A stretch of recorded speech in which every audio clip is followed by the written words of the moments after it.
Quando Cristóvão Colombo navegou até a América em 1492, pensou que tivesse chegado às Índias, batizando de índios os nativos que encontrou.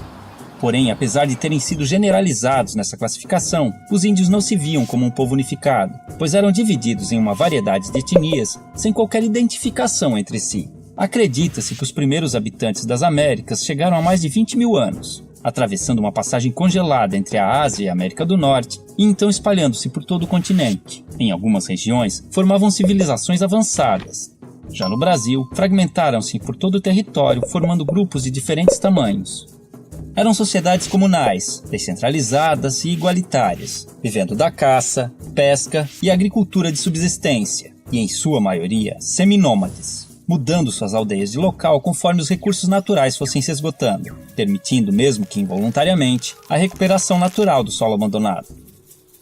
As habitações eram geralmente coletivas, chamadas de ocas, variavam de tamanho e forma entre as tribos, mas normalmente eram dispostas em torno de um espaço cerimonial, onde realizava-se todo tipo de atividade diária, além de celebrações e ritos conduzidos por pajés e anciões. As tribos eram formadas por laços de parentesco e afinidades, e mantinham contatos com outras comunidades através de relações de comércio, cooperação, casamentos, alianças e também de guerras, que eram comuns entre as sociedades indígenas, apesar de sua natureza pacífica.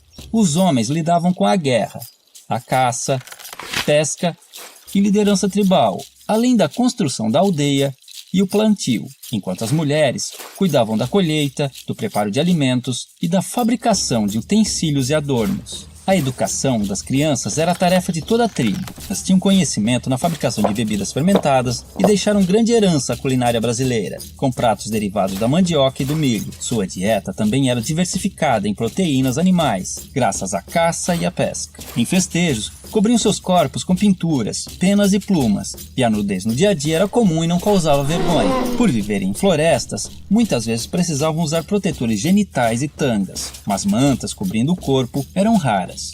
Muito higiênicos, devemos a eles o costume do banho diário. Mantinham muitos ritos e crenças religiosas, assim como não acreditavam em um Deus único e supremo, tendo a figura do xamã, o pajé, como seu elo com o mundo divino.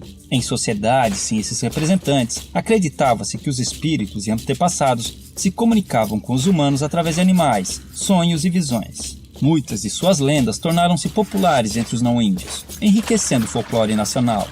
O uso de alucinógenos, tabacos e ervas era muito comum nos mais diversos rituais. Orientados pelas fases da lua e conhecimentos astronômicos, entendiam as relações entre as mudanças climáticas, nas quais baseavam seu plantio e colheita. Antes da chegada dos europeus, acredita-se que existiam mais de 1.300 idiomas nativos, hoje reduzidos a apenas 270, que deram origem a diversas palavras da língua portuguesa. Não possuíam um sistema de escrita, mas algumas sociedades desenvolveram sinais e formas gráficas, cujo estudo pode revelar mais sobre seus hábitos.